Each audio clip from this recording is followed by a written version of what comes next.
नाज़रीन इकराम, तमाम मुसलमानों के लिए खुशी की खबर है कि आखिरकार फ़लस्तीनी मुसलमान भाइयों के ऊपर इजराइल ने जुल्म बंद कर दिया है।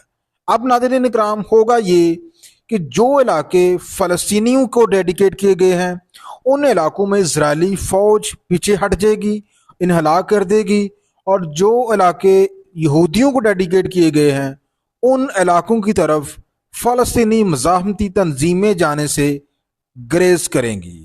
आप नाज़रीन कराम, फ़लस्तीन के लोगों को अमदाद पहुंचाई जाएगी, बॉर्डर खोल दिए जाएंगे, फ़लस्तीनियों के लिए स्कूल बनाए जाएंगे, घर बनाए जाएंगे, इंफ्रास्ट्रक्चर दोबारा से रिकंस्ट्रक्ट किया जाएगा। जो इजरायली कैदी फ़लस्तीनियों के कैद में है उनको फ़लस्तीन रहा कर देगा, और जो फ़लस्तीनी कैदी इजराइल की कैद में है उनको इजराइल जो है वो रहा कर देगा। दरअसल नाज़रीन इकराम, ये सारा मामला चला कहाँ से है? ये नाज़रीन इकराम चला है जी ट्रंप की जानब से। आपको याद होगा कि पिछले दिनों अमेरिकी सदर ट्रंप और मुस्लिम देशों के सरबराहान के दरमियान न्यूयॉर्क में जनरल असम्बली के इजलास के मौके पर एक बड़ी अहम बैठक हुई थी, और उसमें ट्रंप ने ये अमन मंसूबा पेश किया था।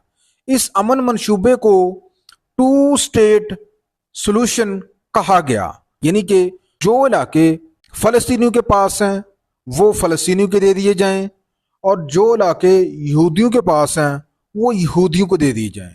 यानी कि फ़लस्तीनियों की जो स्टेट है फ़लस्तीन, उसको अब दो हिस्सों में तकसीम कर दिया जाए।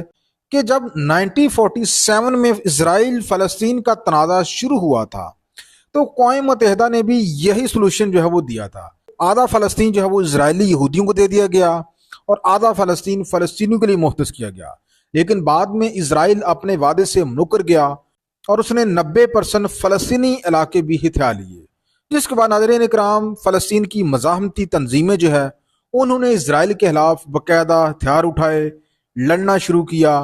लेकिन नाज़रीन इकराम, आज के दिन तक भी कोई भी मज़ाहमती तंजीम जो है वो इजराइल को उसकी बर्बरियत से बाज रखने में कामयाब ना हो सकी।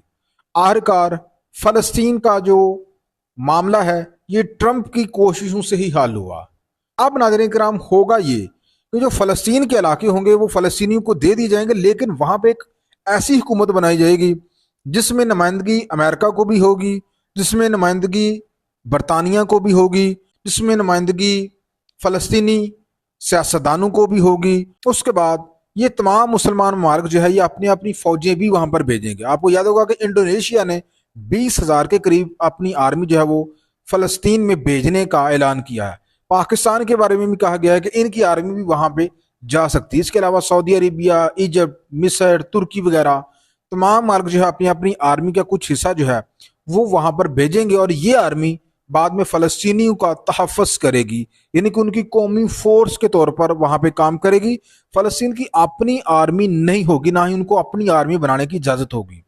वही जो हुकूमत होगी उसमें भी शेयर जो है अमेरिका का होगा, ट्रंप का होगा, टोनी ब्लेयर का होगा, यानी कि फ़लस्तीनियों को मुकम्मल तौर पर अपनी हुकूमत बनाने की भी इजाज़त नहीं होगी।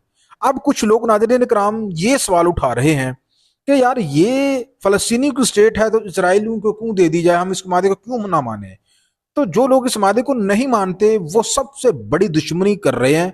अपना चूरन तो वो बेचते हैं। पाकिस्तान में कुछ तंजीमें जो हैं फ़लस्तीन का चूरन बेचती हैं, फ़लस्तीनियों के लिए अमली तौर पर कुछ नहीं कर पाती। ये फ़लस्तीनियों के लिए बड़ी अच्छी खबर है। यही वजह है कि इस अमन मनसूबे को पूरे फ़लस्तीन ने एक्सेप्ट कर लिया है, जिसमें फ़लस्तीन की जो मज़ाहमती तंजीमें हैं जो फ़लस्तीनियों के लिए लड़ रही थी वो सारी तंजीमें जो है उन्होंने भी इससे एग्रीमेंट कर लिया है। उन्होंने कहा हाँ जी हमें ये कबूल है। तो अब जो लोग पाकिस्तान में जो है वो फसाद कर रहे हैं और वो पाकिस्तान में फ़लस्तीन की दुकान चलाना चाहते हैं, उनको समझना चाहिए कि यार आप अपनी दुकान बंद कर दें।